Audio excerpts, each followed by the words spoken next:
আসসালামু আলাইকুম ভিউয়ার্স, কেমন আছেন আপনারা সবাই? যে যেখান থেকে আমার ভিডিওটা দেখছেন, যারা আমার চ্যানেলটিকে এখনও সাবস্ক্রাইব করেনি তারা অবশ্যই আমার চ্যানেলটিকে সাবস্ক্রাইব করে পাশে থাকা বেল বাটনটি অন করে রাখবেন। আজকে আমি মালাই কুলফি আইসক্রিম তৈরি করব, তো অবশ্যই পুরো রেসিপিটা দেখবেন। এখানে একটা সিক্রেট জিনিস ব্যবহার করব, সেটা আমি এখন বলছি না, পরে বলবো। তো অবশ্যই পুরো ভিডিওটা দেখবেন। এটার জন্য কিন্তু এই মালাই কুলফি আইসক্রিমটার টেস্ট আরও দ্বিগুণ বাড়িয়ে দিবে।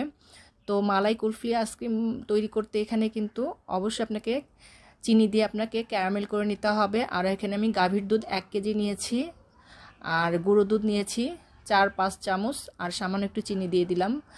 আর এই দুধটা কিন্তু অবশ্যই আপনাকে হাফ কেজি করে নিতে হবে। আমি 1 কেজি দুধ নিয়েছি, হাফ কেজি করে নিতে হবে। আর কুলফি মালাই আইসক্রিম কিন্তু দুধটা একটু ঘন না হলে কিন্তু ভালো লাগে না, এই কারণে আমি দুধটা একদম ঘন করে নিয়েছি। আর যে সিক্রেট জিনিসটা দিতে বলছি সেটা হচ্ছে আপনার, আমি 2 চক পাউরুটি নিয়েছি এখানে। তো সাইডের যে লাল অংশটুকু সেটা আমি কেটে ফেলে আমি হাত দিয়ে একটু ঝুরি ঝুরি করে নিচ্ছি। আর এই পাউরুটিটা দেওয়ার কারণে এই মালাই কুলফি আইসক্রিমটার আপনার স্বাদ আরও দ্বিগুণ বাড়িয়ে দিবে। যারা এই আইসক্রিমটা কখনোই খায়নি, এরকম পাউরুটি দিয়ে মালাই কুলফি আইসক্রিম তাদেরকে খাওয়িয়ে দেখবেন, তারা বুঝতেই পারবে না যে আপনি পাউরুটি ব্যবহার করেছেন এখানে। তো মুখে দিলে পুরোটাই সরসর লাগবে, তো তারা খেয়ে অবাক হয়ে যাবে যে এখানে পাউরুটি আছে কি না। আপনারা বললে বুঝতে পারবে, তা না হলে কিন্তু বুঝতেই পারবে না, এতটাই মজার হয়। তো আমি কিন্তু মোল্ডে, আইসক্রিম মোল্ডের ভিতর কিন্তু আমি গুঁড়ো করা যে পাউরুটিটা ছিল ব্রেড, সেটা কিন্তু একটু একটু করে সবটাতেই আমি দিয়ে দিয়েছি। আর দুধটা আমি ঠান্ডা করে নিয়েছি, সেই ঠান্ডা দুধটা কিন্তু আমি মোল্ডে সবটাতে ভরে নিয়েছি।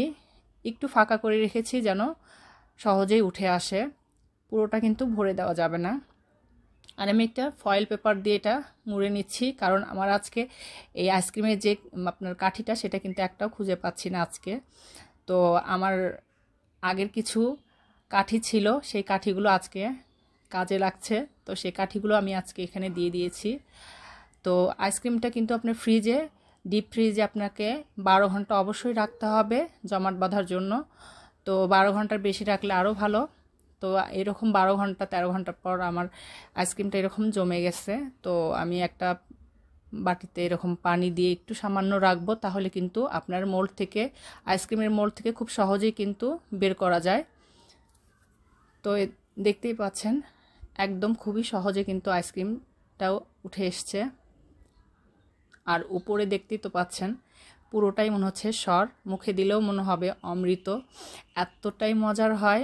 আর মুখে দিলে পুরোটাই মনে সর দিয়ে মুখটা ভরে যায়, এতটা মজার হয়। তো অবশ্যই আপনারা ট্রাই করতে